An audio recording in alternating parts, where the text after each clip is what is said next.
Welcome to the second Social Contract Research Network seminar of 2023. And I'm delighted to welcome today Barbara Arneil, who's Professor of Political Science at the University of British Columbia. Her research interests are very closely aligned, in fact, with the themes of this seminar, and I'm particularly delighted that she's agreed to come and speak today.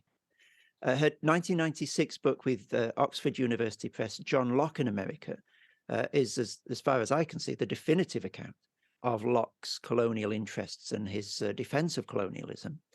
And her more recent and equally fascinating 2017 book, also with Oxford, called Domestic Colonies, is a new and I find very persuasive argument for the importance of domestic colonies in the global sort of context of European colonialism.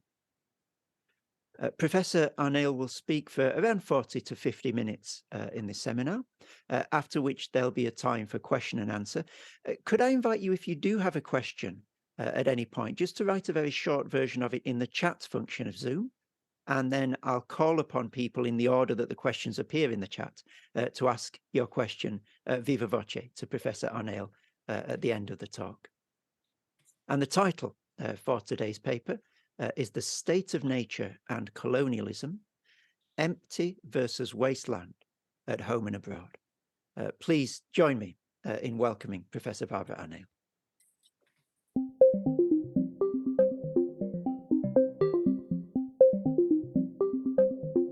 Great. Well, thank you very much, Chris, and thanks for coming out. I was telling Chris this is a new research project for me, so look forward to any questions and comments you might have. So I have a keynote presentation. I'm just going to share my screen.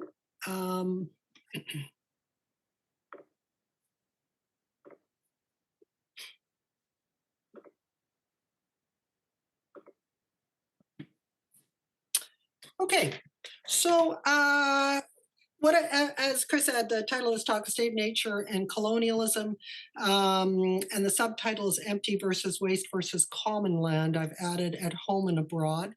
And what I'm going to do today is really, in this paper, and I've written a paper, I'm going to put into conversation two very important English political theorists, John Locke at the end of the 17th century and Jeremy Bentham at the end of the 18th century. And I'm going to advance three key claims here. The first is that for Locke, land in the state of nature, or America, which he views as the same thing under one definition of state of nature, is empty, waste, and common. He calls it all three of those things. But the last two are far more important than the first one. That is, waste and common is far more important than empty. The second claim is that wasteland is a problem for Locke, but also for Jeremy Bentham. And they both have the same solution, which is colonialism. However, Locke's solution is settler colonialism, Bentham's is domestic colonialism. And what they mean by colonialism is the cultivation of wasteland and the improvement of people and land. So there's this idea that simultaneously as you're cultivating the land, you can also transform idle, either Indians, as it were, in America, or idle paupers in England. So there's that double thing there with colonialism. And then the idea of common land is actually what I'm going to argue is the main problem for both of them. Wasteland is a problem, but common land is even more of a problem. And the answer to this is enclosure. And in America, enclosure is about building fences and enclosing and creating private property out of a general common land. And in the UK and Britain, I'm going to talk about the general enclosure bill that Bentham and some of his interlocutors, a couple other actors, were very engaged in. And of course, what we're talking about here is enclosing, but also the privatization of common land. Okay. So if we begin with Locke, I'm going to be analyzing chapter 5, yet again, of the second treatise, the chapter, of course, of property. And this analysis builds upon the argument that I advanced in the first book, my dissertation, John Locke in America. But what I'm trying to do here in this paper is really specify very clearly and numerically, actually, how Locke describes land and the state of nature in this text. But before I get to that, what I want to do is just pull back out a little bit and talk about the state of nature, since that's what this symposium is on. So the state of nature can be defined in a couple of different ways. And I think Locke does at least two important definitions. The first is defining it in terms of the relations between people in the state of nature. And here, what he talks about is man being in, the all men. This is a state that all men are in naturally. It's one of freedom and equality without any overarching judge or authority, no positive laws, and so on. And he describes this, of course, in chapters 2 and 3 of the second treatise. But what I want to point out is there's a second definition of the state of nature. And here it's the relations of people to land and what that land is. And the three kind of ways that he describes this, as I said earlier, is empty, waste, and or common land. And this he describes in chapter 5 of the second treatise. Now, the first of these definitions is probably the more common one, and it has certainly led some scholars to argue that for Locke there was there wasn't any empirical state. Some people like John Donne and Richard Ashcraft, very leading Lockean scholars, early scholars, understand the state of nature as just a logical exercise to figure out relations between people. But there's no way in the second one definition you can say that, because of the many, many references that Locke makes in chapter 5 to America itself and indigenous peoples. So it's the second definition that I want to use in the talk today and in the paper. And what I want to begin with is just the enormous amount of slippage between these three concepts are actually different. And I'm going to talk about how I define them and how they're different in a minute. But not only Locke himself kind of will throw all of them into a sentence, but also settler colonialists do this, and also post-colonialists do this too. When we're talking about terra nullius, it kind of shifts in between empty, common, and waste, and they're actually different. So how are they different? Well, let me just define each one very simply, but also some of the synonyms that we find in Locke's text for them. So empty just means there's no people living on the land. It is uninhabited, it is vacant, it is wild. That's one understanding.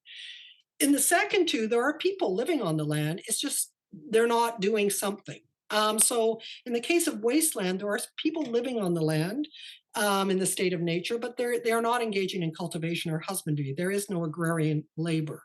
So the synonyms that Locke uses for this are words like uncultivated, untilled, or neglected. And then the final is common land, which means, again, people are living on that land, but they have common tenancy in it. So there is no enclosure, there is no private property. There is common title, or they're living as common tenants on that land. Now, of course, Locke also distinguishes between common land in England, which is by compact or consent, versus common land in America, which is this original kind of common right that God has bequeathed to all people. Okay, so the second thing I want to talk about with respect to the state of nature then is this link to America. And Locke in chapter 5 begins with what he calls the products, spontaneous products of nature. That is the beasts or the fruits of nature that occur spontaneously. And he's really clear with these that they are held in common. And so he says like this: the deer that the Indian who hath killed it has thereby removed her from the state of nature wherein she was common. But what he's really concerned about, of course, is land itself. And here's where he starts to talk about land as being empty, waste, and or common. And different places he uses different combinations of these words, especially the last two. So an acre of land lying waste and common in the wild woods and uncultivated waste of America, left to nature without any improvement, tillage, or husbandry. So you have all of them in there: wild, common, waste, uncultivated, and so on. He also refers at another point to the wild Indian who knows no enclosure and is still a tenant in common. So while these concepts are blurred together, I think the problem is this fails to kind of recognize either the distinct ways that they are defined, and or the attention that Locke is paying to one over the other, like which of these three really matters to him. So part of the reason I came to this was over the debate that is occurring recently in scholarship, particularly in Australia, actually, over the meaning of the word terra nullius, which is a word that basically means the land of nobody. And so, what does that exactly mean? And this has been precipitated by the fact that it's used a lot, actually, by post-colonial scholars. People like Brenna Bendar or Jim Tully have used the term terra nullius to describe the justification that settler colonialists have in order to defend the dispossession of Indigenous land. Um, now, uh, and also in court cases. So the Mabo case in Australia is a key case where this is the language that is used. They say this is how settler colonialists have defined it. So there's two questions I want to ask about terra nullius. The first is, how do we define it? What is the meaning of it? When we say land of no one, do we mean it's empty? Do we mean that it's not cultivated, and so on?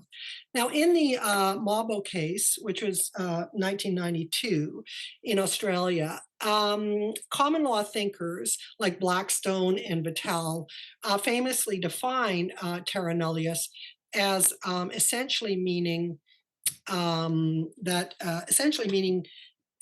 the very narrow definition that it's just empty, that first definition that I gave you, and much more skeptical of any claims beyond that in terms of colonialists. Mabo argues, however, that this was central, the justices in this case, to common law. They reject the idea of terra nullius, and they instead decide in favor of native rights to land. So the second definition that I want to ask is, was terra nullius actually used historically? And here, Andrew Fitzmaurice's work has been, one of the leading voices, but not the only one. And he says, no, this word was never used, despite the fact the court claims this, despite the fact post-colonialists claim it. Nobody actually used the term terra nullius. And in fact, he says a very similar term, res nullius, was used by early thinkers like Victoria to defend native rights as first occupiers, rather than defending settlers' rights. And in a really interesting twist, Fitzmaurice argues actually the decision in the Mabo case is very similar to what Victoria argued, which is that the land was not unoccupied, so therefore there was no right. And so, in that sense, they've got their argument actually kind of backwards based on how it was used.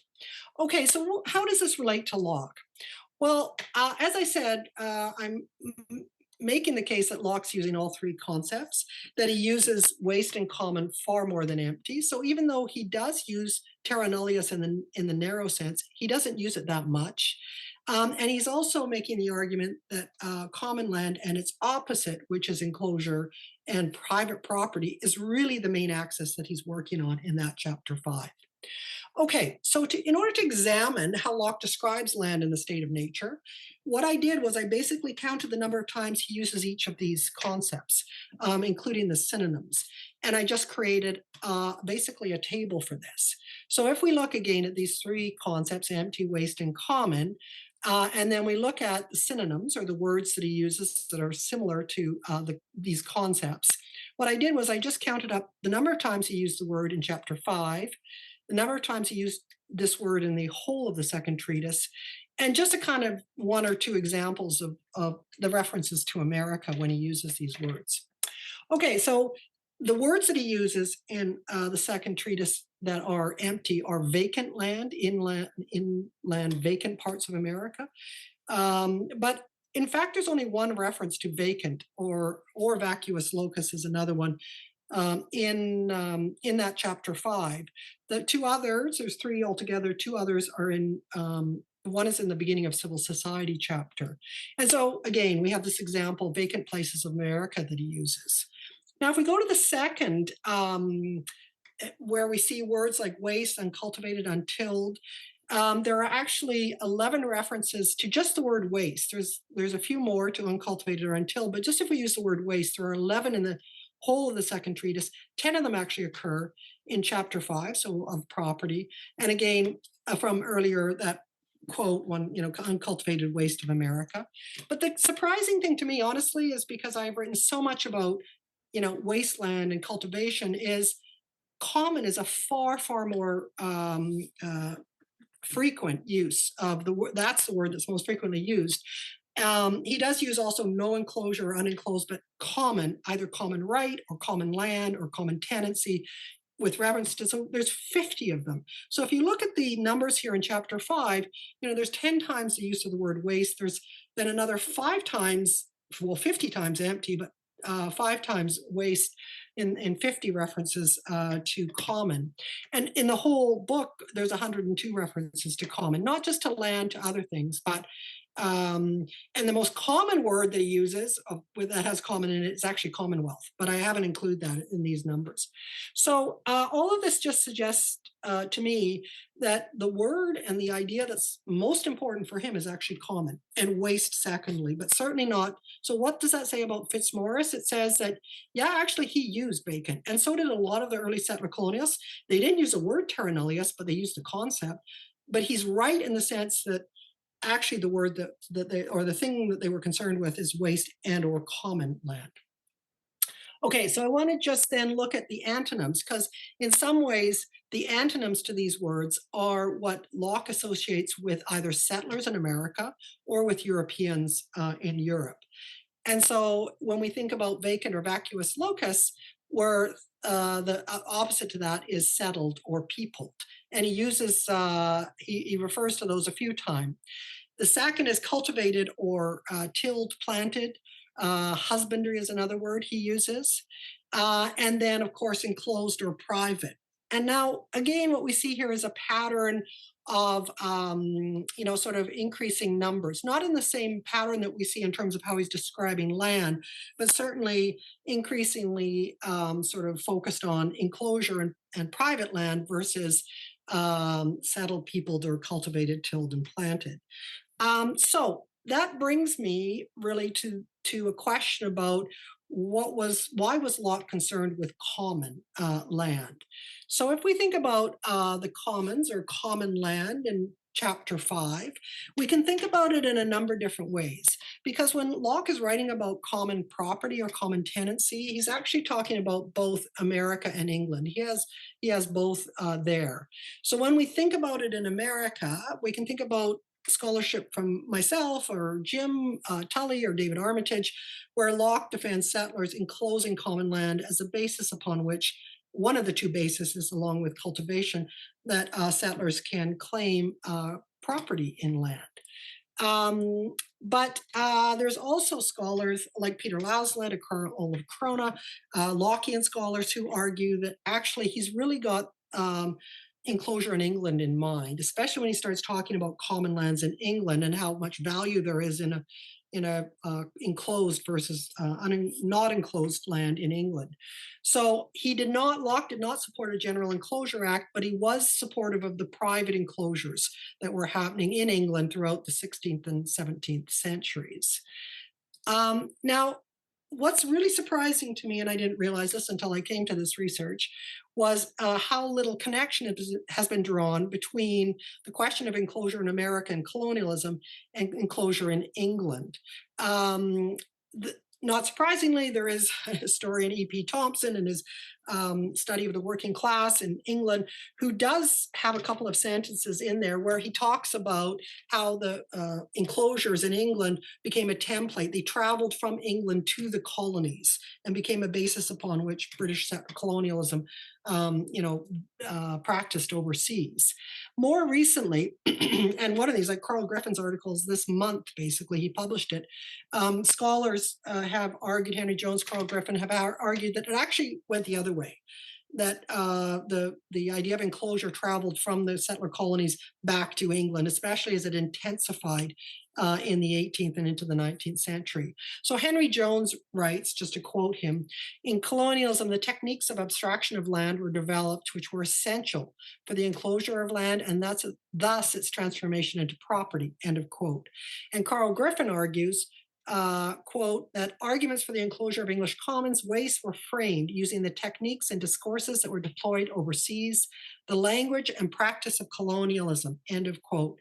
And the other thing he says, which I think is very important, is that in both America and in England, the part of what happened with this idea of enclosures and colonialism was the depicting of the people that lived on the land as being unable to manage the land. So he says, quote, commons and waste were not just increasingly seen as empty spaces, but the peoples that inhabited them were written as if they were uncivilized and unable to manage the land, end of quote.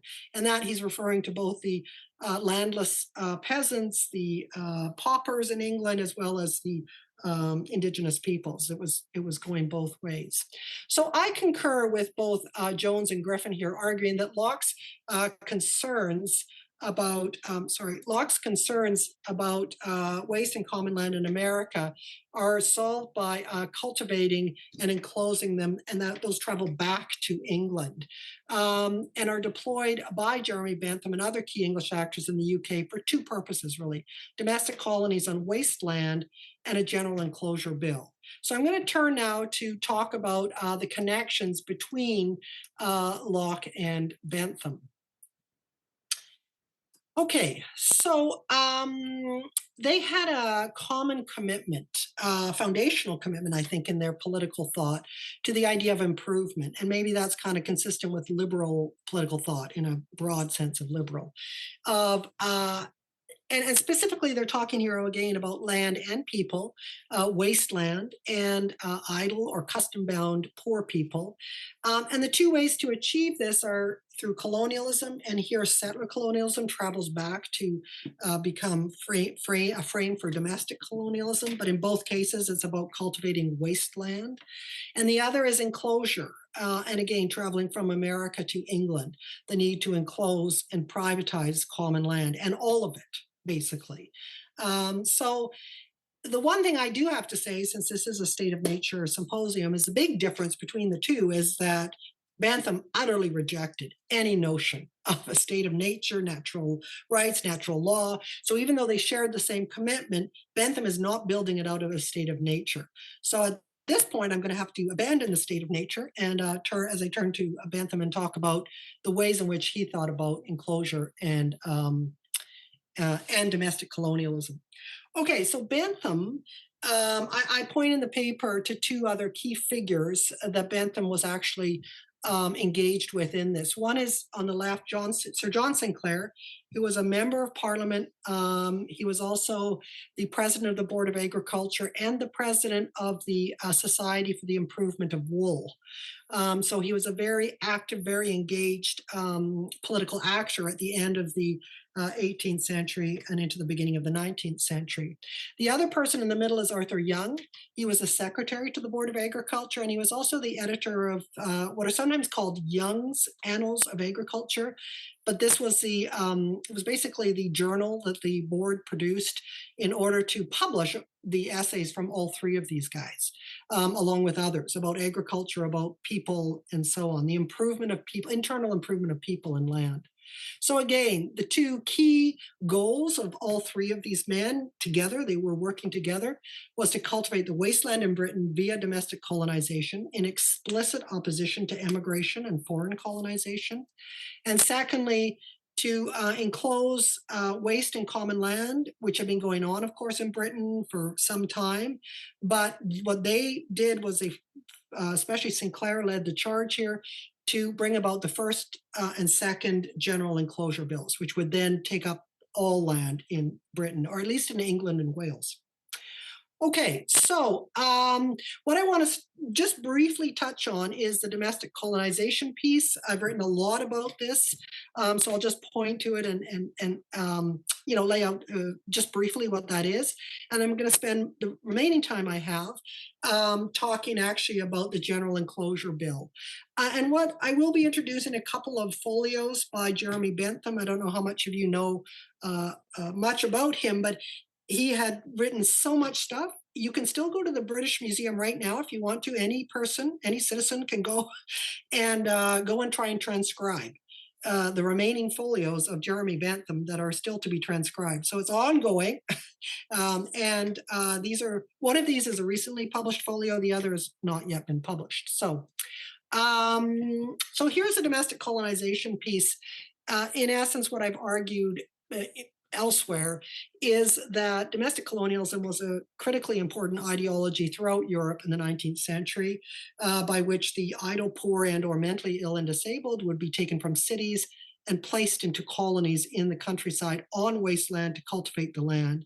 And the idea here, like Locke, would be that there would be ethical benefits of this. You would transform previously idle people into industrious citizens, and also you would create productive land out of unproductive land or uncultivated land. And so you'd have that financial, and for Bentham, he argued you actually have profits if you could arrange this. So what Bentham does in response to an invitation from Sir John Sinclair, he writes this essay called Pauper Management Improved, in which he defends a massive plan of pauper panopticons, much larger than his prison panopticon scheme. It was going to be 250 panopticons, 2,000 people in each of those paupers, in each of those panopticons, and would really just absorb the entire entire population of the poor in Britain. And the idea would be to have them cultivate the land. They would make money for what was a joint stock company. It would not be run by the state, but a joint stock company. And at the same time, they would also have room and board, and they wouldn't be, living in misery. It's a very explicitly anti-Malthusian.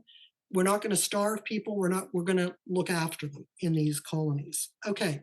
So he is actually, I would argue, the first to write a comprehensive defense of domestic colonies in this pauper management improved plan.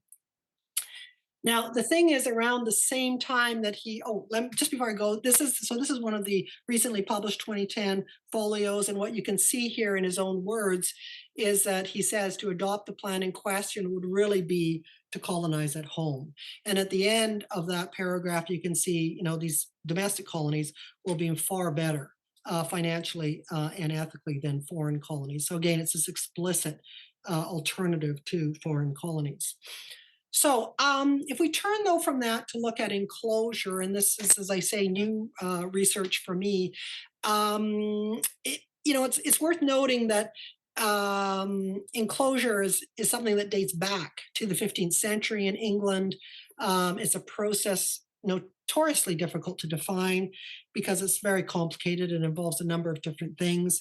Andrew Greer provides the following definition, quote, the consolidation of scattered parcels of waste and common land into a single piece of private property, often accompanied by exchanges of land with peasants or tenant farmers, and thereby extinguishing common rights to land.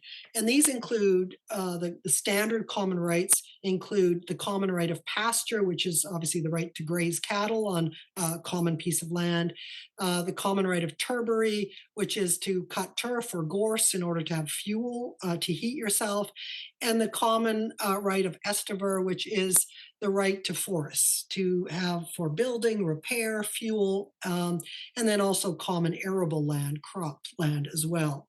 So while it goes back to the 15th century, what we see in the 18th century is quite a significant intensification around so-called the era of parliamentary enclosures. And what this was rather than private agreements between the landlords, the landowners who would have large pieces of land, and the various folks that were living off that land, either on the wastes or the commons, was private agreements where they would, hand off maybe a little bit of an allotment or even some wasteland or something, and then they would collect all the other pieces of land into one private property. Now, you might think that as you go to a parliamentary enclosure or these individual pieces of legislation for each enclosure that was going to happen, that kind of sets the bar higher, but in fact, it did not. It actually put way more hands into the power of the landowners, because then they would have sort of, if there was not a unanimous consent to this, they would have a 3/5 rule of the ownership, and they just put a lot of power into the hands of the landowners. And what we see is, and this is where Sinclair, as president of the Wool Society and sheep, obviously, is this movement from common arable to private pasture land in order to be able to raise more and more sheep and cows, which it turned out were much more profitable to these landowners than keeping tenants or tenant farmers or peasant farmers around. Okay, and now obviously this is the heart of the Highland clearances as well. So Karl Marx famously says of this period, we have seen now how the forcible usurpation of communal property, generally accompanied by the turning of arable into pasture land, begins at the end of the 15th century. The advance made by the 18th century shows itself in this, that the law itself becomes now the instrument of the theft of the people's land. The parliamentary form of the robbery is that of bills for enclosure of commons, decrees by which landlords grant themselves the people's land as private property. So he writes about that obviously in Capital, Volume 1, especially around primitive accumulation. Okay, so what happens with Sir John Sinclair, who is kind of the central figure around all of this from say 1790 to 1820, we see this absolute, mushrooming of all of these enclosures. And the figure that's at the heart of this is Sir John Sinclair as the president of the Board of Agriculture. And what he argues, though, is we need to go past these individual private enclosure bills and actually bring into place a general bill of enclosure that will actually enclose land, the wasteland particularly, and then in a second iteration, the common land as well. So the first step that he took in order to achieve this general enclosure bill was a parliamentary select committee on wastelands and common fields. And this happened in 1795. There were 2 reports of this committee. And the first was in December of 1795, and the second was in April of 1797. And that second date is significant because that is exactly the same time that Bentham was also publishing his domestic colonization plan. And then following on these 2 reports, we had bills introduced into the House of Commons in February of 1796 and May of 1797. So what I want to do is just talk through each of those draft bills, how it changed from one to the other. And also I'm going to just, my argument here is going to be that Jeremy Bentham is absolutely critical, in my view, to the shift in language from the first to the second, which is going to be a shift from wasteland to common land. Okay, so the first report of the Select Committee was, as I say, submitted in December of 1795. And at the end of it, we have these recommendations, resolutions that the Board of Agriculture makes to the House. And it is this: resolved that it appears to the board, and the focus they have here, as you can see, is on waste and unproductive land, though capable of great improvement. And how is it to be improved? Well, it's to be improved through cultivation. And how is this all to be achieved? Well, through a general law to render the division and drainage thereof less troublesome and expensive. And one of the important things I think to note about wasteland in England as opposed to America is it's all, what they're often referring to is things like the fens, the marshlands, the moors. It's about draining the land and being able to use it for agricultural purposes. So at this point in the first report, what's needed is a general law to basically render this division and drainage of land that is wasteland possible. Now, if we look at the second report, so this is in April of 1797, we can see a different set of recommendations here. And what we see is, again, we have the opinion of the committee, what's needed here. We still have the cultivation and improvement of waste, but added to it now is common arable fields, common meadows, common pasture, and the first resolution in terms of what the scope of this should be. And then we need a general bill, yes, but it needs to promote enclosure. So the actual reference to enclosure of lands And here again, not just the wastelands, but common fields. And then it throws in an other commonable lands. I don't know where that phrase comes from, but it's kind of the idea here is both expanding the scope to common lands, but also shifting from a kind of language of to kind of promoting enclosure. And so if we look at the bills, then the first general enclosure bill, waste, the second general enclosure bill, waste and common land. And what I want to argue is that the shift from these two bills and the two reports is due to Jeremy Bentham's interjection into them in terms of his argument that the bill needs to go from expanding from waste to common land, tenancy, and rights. So, and here's where I'm introducing an unpublished folio of Bentham. And this is a letter, a 3-page letter that he wrote to Sinclair. And he's actually responding to a appendix on the first report. And attached to that first report was a sketch of an act for the improvement of wastelands as transmitted to the board, and that's the Board of Agriculture. So what do we have in this letter? Well, first of all, on the first page, we can figure out what he's speaking to, because it says here that it's hints relative to the sketch of a general enclosure bill. And over on the side here, who it's addressed to, copy and delivered to Sir John Sinclair. And then it has the date there in February of 1796. And as he always did, JB, Jeremy Bentham's initials. Now, what is in it? Well, the very first point he makes here is, it says the following: are the words of the sketch of this bill conceived to extend to all the case for cultivation, meaning the most advantageous mode of cultivation is prejudiced by intercommunity of rights in relation to the same land. So his concern here is with the intercommunity of rights, right? The communal property. So if we go down to the, if we go down to the second paragraph, then here, he adds to this: if not, does not the end in view require the giving to the scope of the bill the degree of extension above mentioned, that is to common land and not just to just the wasteland? Okay, so the other thing he then does on page 3 of the letter, he actually drafts a clause to include in the legislation. And here's the clause here. And what he says is, be it further enacted that all lands subject to the rights of common of pasture, and then he says throughout the year or part of the year or whatever.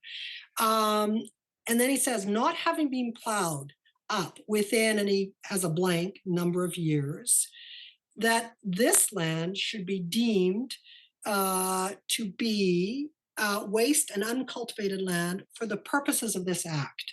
In other words, what Bentham is arguing is all of that common right to pasture is no longer subject to agreement or compact, as Locke had argued, but it is simply to be called waste. And therefore, you're wiping out centuries old rights of tenancy to common land that should not have been wiped out until the commoners consented to that in some ways and got land for it. Okay, so if we look at this, then what we find is in the first bill, here's the title of the bill. I'm just highlighting the key again, the key words here. It's for facilitating the division and enclosure of wastelands and commons by agreement amongst the parties.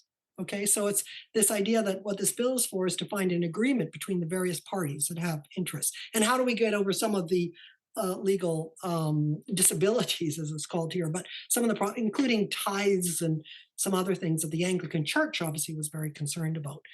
The second bill, however, is titled quite differently, and it says it's a bill for enabling any person or persons entitled to divide, enclose, and hold this land, so in other words, landowners, that they will be able to take common arable fields, meadows, or common pasture and not only divide and close, but hold it in severalty, in other words, private property. So it's a privatization of common land that is at the center of the second bill, and the agreement over wasteland that is at the first. And I think Bentham's interjection here is very central to shifting it from the waste to the common land. Okay, and that's obviously what Marx's big concerns would have been in this. Okay, so just to bring this all together, Bentham here, I would argue, has persuaded Sinclair to focus on common, to that common in the same way that common was important for Locke. Common land is what's important for Sinclair as well as wasteland, and enable privatization of this common arable and pasture land. That Bentham goes well beyond Locke, however, in his concerns with common land in England, because, of course, while Locke agreed with the enclosures, he did not agree with a general enclosure bill, and he certainly defended the right of compact and consent of the commoners, that had to be respected, unlike America, where that wasn't the same. And then thirdly, that enclosing common land is key to both. And really central actually to both. But Bentham is focusing again on England, whereas Locke is on America. Okay, so if we come back to the three claims that I started with, just to kind of elaborate a little bit on those claims. First, what I tried to argue was taking the state of nature, first of all, the two definitions, and focusing on the second definition with respect to the relationship between land and people. I argued for Locke that land in the state of nature or America was all three: empty, waste, and common, but that his central focus was not on empty land or terra nullius in its narrow sense as Blackstone defined it, but rather it was on land that lies waste and above all common. So the problems to be solved in America from Locke's perspective were both the fact that the land was waste and that it was common, and that colonialism and enclosure and cultivation was a solution to that.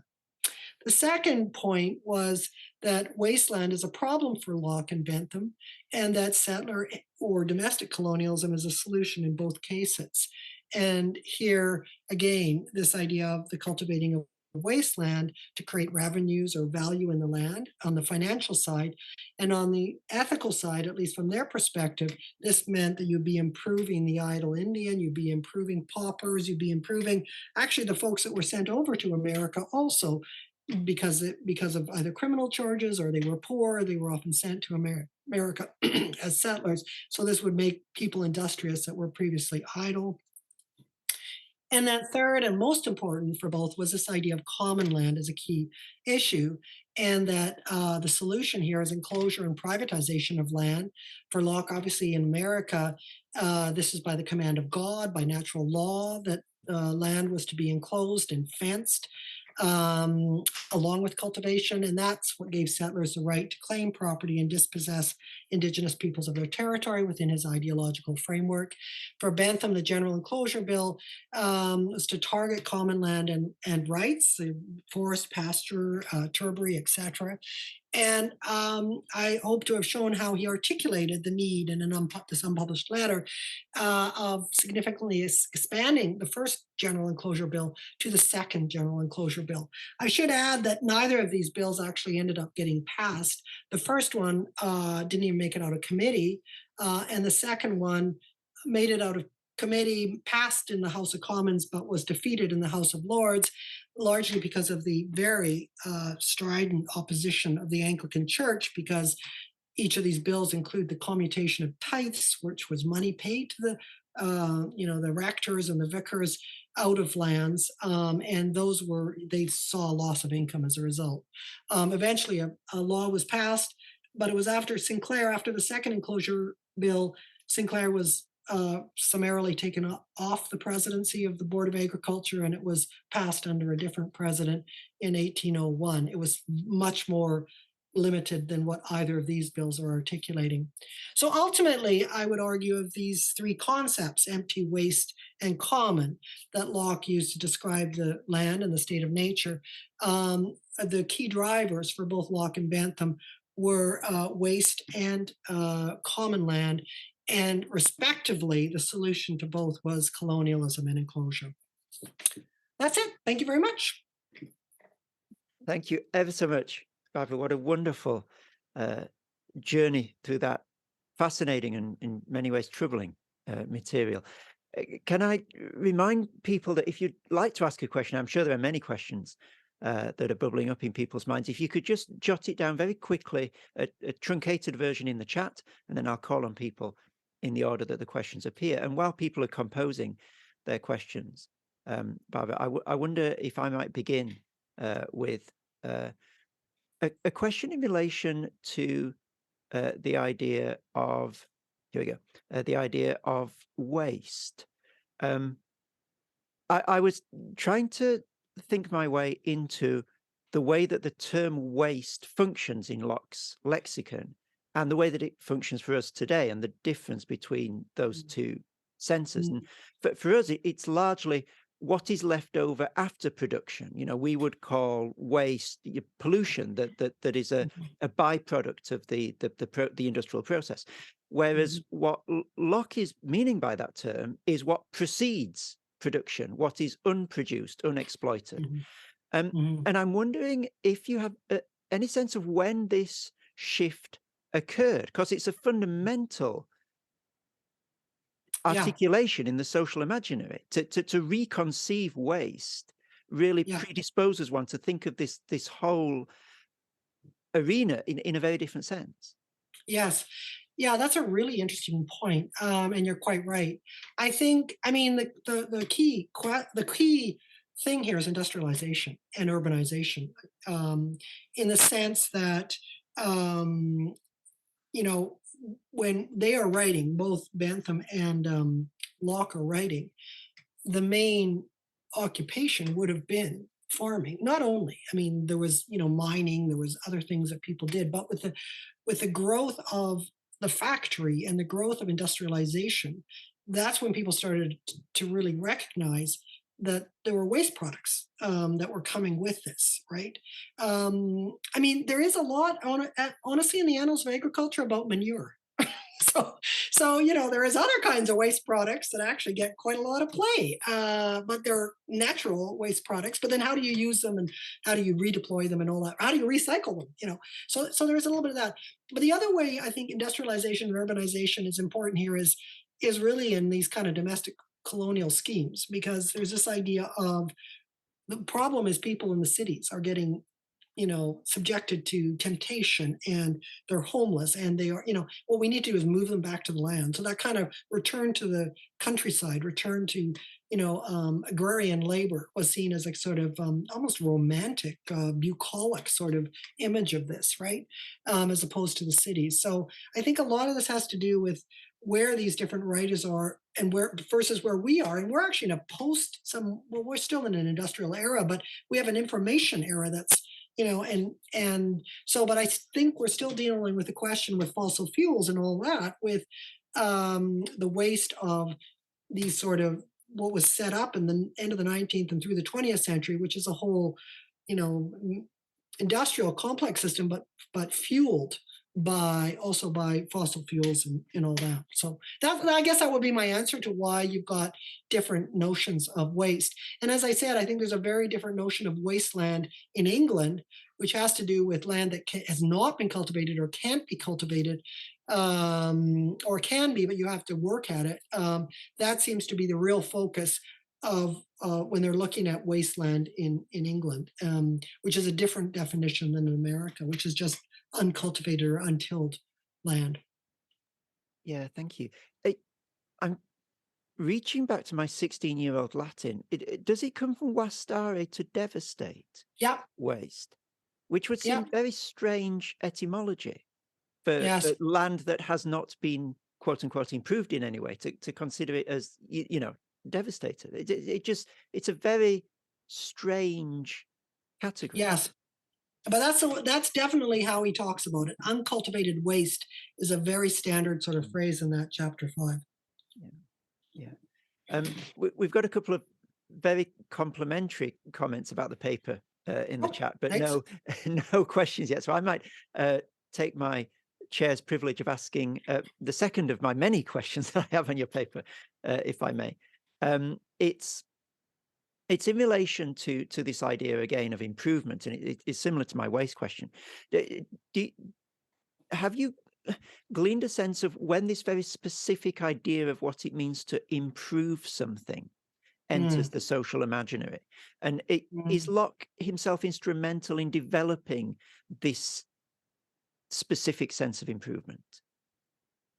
Yeah, I don't think he does use the word improve, but I don't think that's central to what he is saying. Um, I think the idea here's what I would say is I think within the idea of Locke, and maybe this dates back to Hobbes to a certain, although Hobbes doesn't have the same. Let's just stick with Locke. The idea of moving from the state of nature to civil society, inherent within it is this idea of progress or improvement. That you are progressing from this sort of custom bound traditional to a civil society, commonwealth. And so, in that sense, he does talk, but in terms of land, the language he uses is much more cultivation, enclosure, tilling, husbandry. He even uses the word subdue a couple of times, which is an interesting phrase. That's quite different than I think the improvement. I see it all over the place in domestic colonialism, right? I mean, that is a word that's used more than any other, and it's the improvement of people and land. Or like like the Maitre colony, which is a colony agricole. It's the ameliorer, la terre, and the people, and so on. So I think there's that comes in the 19th century far more and than in the 17th century, and it's more really rooted in the agrarian idea of land. It's wonderful. Thank you so much.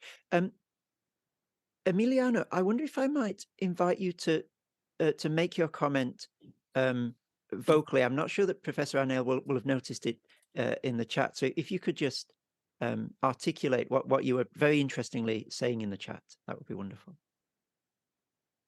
Well, thank you very much. First of all, thank you for inviting me to this presentation. I said that Simons defends a distinction between waste and spoil, a distinction that, for example, Helga Barden critiques. The distinctions in Simons could be thinking around the productive that can a person, a subject, have after spoil or waste products of the soil. For example, he say that spoil don't mean the same things that waste, because something can waste but not spoil, or vice versa. So I think that I read Locke in the same way that Helga Barden does, because I think that spoil and waste is the same kind of conception here, and both of these concepts could resolve in a complex way of waste the product of the soil. I don't know. I think so that, but I didn't want to interrupt you, Barbara, with your enormous presentation. Sorry. Yeah, no, what's interesting is I would say because Locke talks a lot about spoilage, of course, too, in the second treatise. And it's kind of, for him, and so using Chris's kind of notion, if waste is the yet to be cultivated, spoil is the over cultivated, right? And he actually wants to limit English folks from taking up too much land. When you look at his a lot of the instructions he's sending to Carolina, he's saying, stop taking up so much land. We just want small allotments, and this is a typical kind of, Bentham was like this too, actually. Take up small, he had a proposal in Australia eventually at the end of his life, but this kind of small allotments of land, because we don't want spoilage. But there's also, and I didn't mention this in the presentation, but of course, the key thing for Locke is if you have money, you don't need spoilage. Like you can, you know, that whole like money gets you. Yeah. And so there is a reference in the second treatise in chapter 5 to the Indian, even if they do cultivate and enclose, well, they're gonna return it to the state of nature because they don't have money. So all they need is really, he talks about the family, small little patch of land that they need just to, you know, whatever, feed themselves. But other than that, they won't claim anything because there was no point in it because it would all just spoil. So I think your point about there is, in some ways, if you think about waste in the sense that Chris was talking about in the contemporary sense, they seem connected. You know, there's waste and there's spoilage, although as you say, you know, you can have waste without spoilage. But in Locke's view, I think they're at the opposite ends, undercultivation versus overcultivation. Oh, and by the way, I just looked this up. So he does use improvement four times in the second treatise. And he's, you know, he'll say something, he that is good as left for his improvement as was already taken up, or the improvement of labor made far greater part of the value. So he actually talks about improvement more in relationship to either, you know, the value of the land and so on. He has one reference to kind of improvement in tillage, but his references tend to be more about cultivation or tillage or husbandry. That's really helpful. Emiliana, do you have any more that you would like to say in response, or are you good? No, it was great. I thought too the distinction between the orange distinction between work and labor, that a distinction that maybe in Locke couldn't be very defined, could be not very defined, because Locke, I think that Locke didn't thought about the distinction between work and labor in the concept of work the land. I mean, Yeah. it's the distinction also is taken from Helga Barden, that meaning this distinction. But well, thank you very much. Yeah.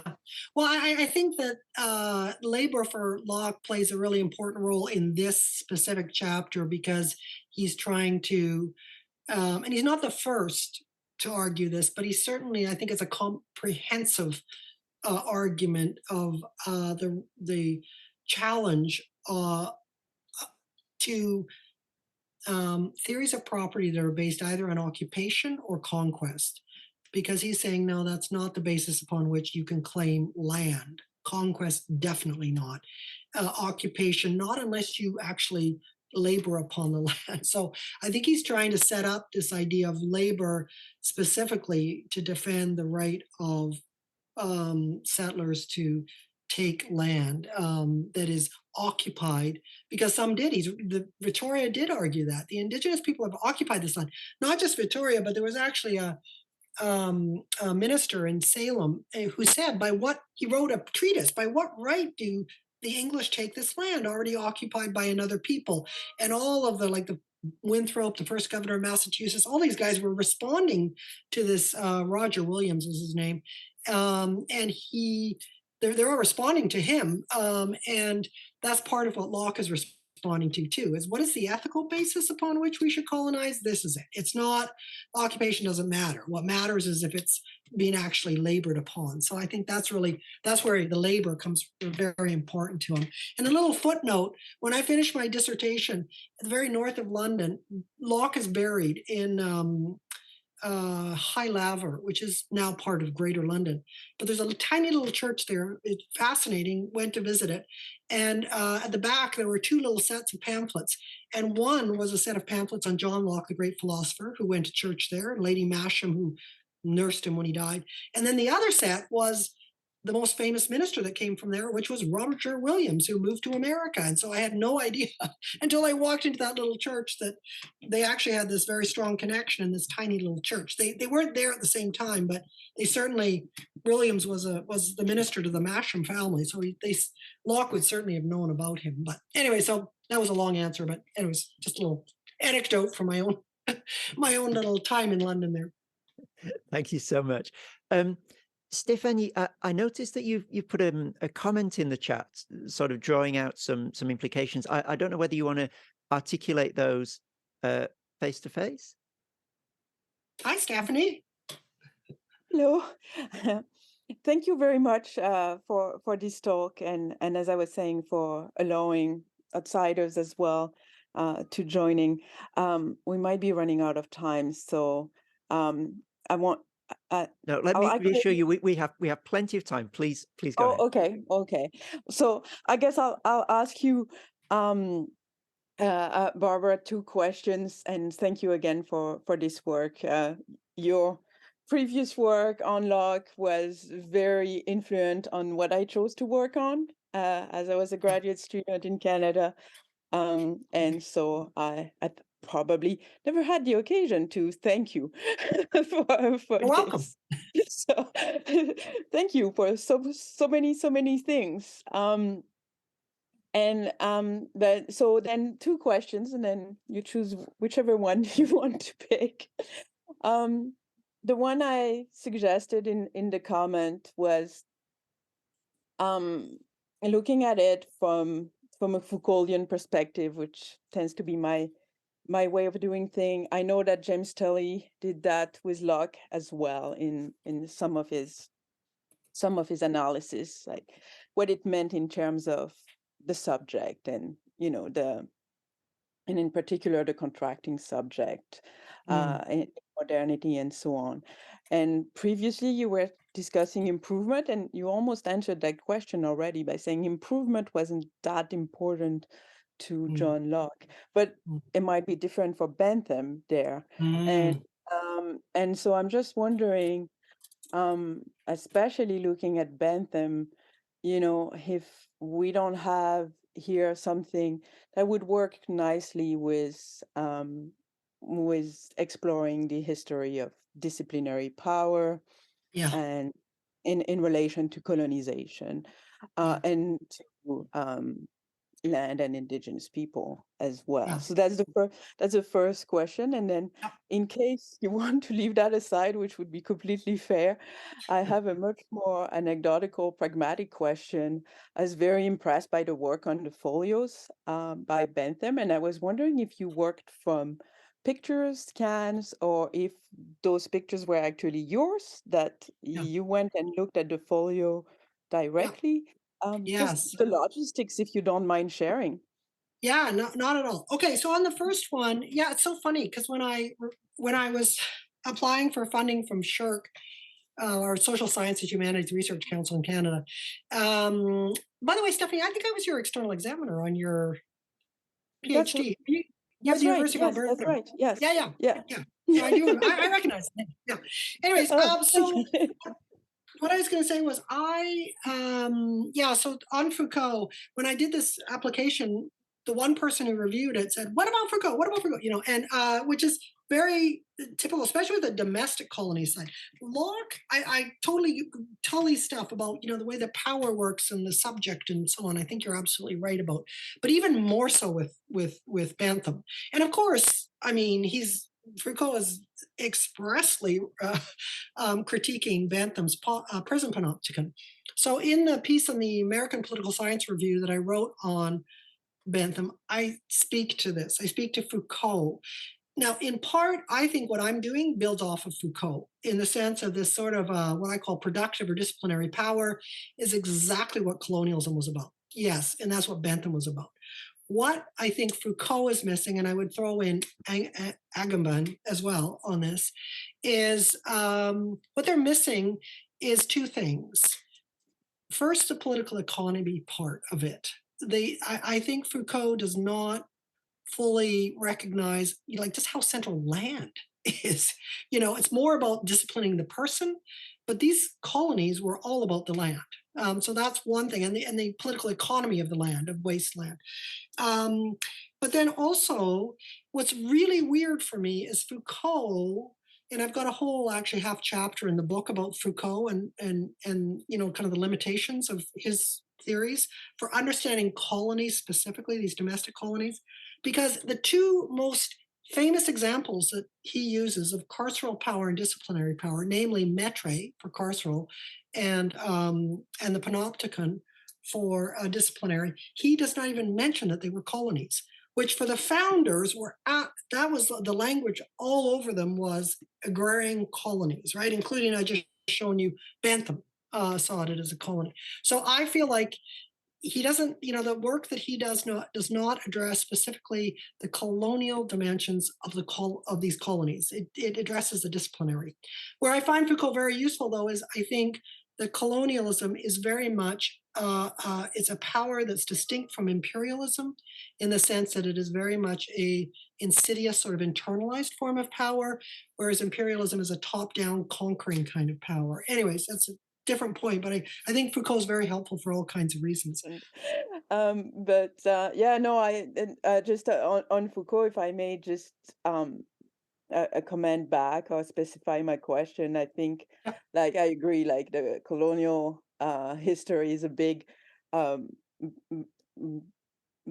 dark spot or zone blanche, blank area in Foucault's work, for, I think, a series of personal reasons and also lack of time and so on. But so bad timing, generally speaking, probably in his life. But that doesn't mean that he still cannot be used, 100%. or at least that some of his concepts cannot be used to try and filling that blank area, and so on. And so that's But why one thing I will point you to I can send it to you, Stephanie, just email me the chapter in my book where I talk about Foucault, because he actually does in the lectures of the College of France. He talks a lot about, he's one of the few people that compares internal to external colonization.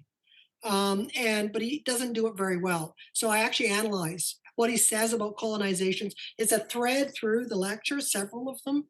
And he actually talks about some of these places for idiots. And, like, he does actually talk a little bit about it, but it's so under theorized. So you're right. I just don't think he took it up in the way that we've taken up colonialism and imperialism. But even when he did take it up, he has this very limited way that he thinks about it. So that was my problem, is that it's one thing not to take it up, it's another thing to take it up. And as I say, he actually compares internal and external, but in ways that are really, really limited. So that's where I think my analysis builds off of his, but actually expands far beyond what he was doing and provides new insights into what were explicitly called colonies.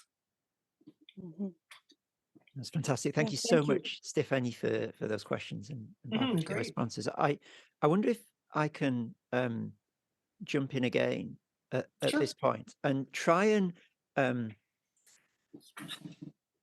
construct a counter thesis for the purposes of exploring what you're saying a little bit further, to this idea that there was a movement from the common to the private, or from common to enclosure, along the following lines: that in order for property to obtain at all, and for it to be respected and recognized as such, and I think Locke is clear on this in the second treatise, one needs agreements. And those agreements have to have a certain commonality about them. And therefore, there's a sense, perhaps, in which the common, there isn't really a shift from the common to the private at all. It's just that they move around. So what was common previously was the physical environment. But now what is common is more operating on the conceptual plane, that there's a necessity of a common set of assumptions about property, a common trust in the contract that binds society together. And that commonality, that common intellectual ground, if you like, has to be there for property to make any sense at all. And so we haven't really got rid of the common. We've moved it around, and we've moved the private around. Do you think that helps in any way to nuance this ideology of the common and the private? Yeah, except for, I think what I was focusing on is land, and the way in which he defines land as common.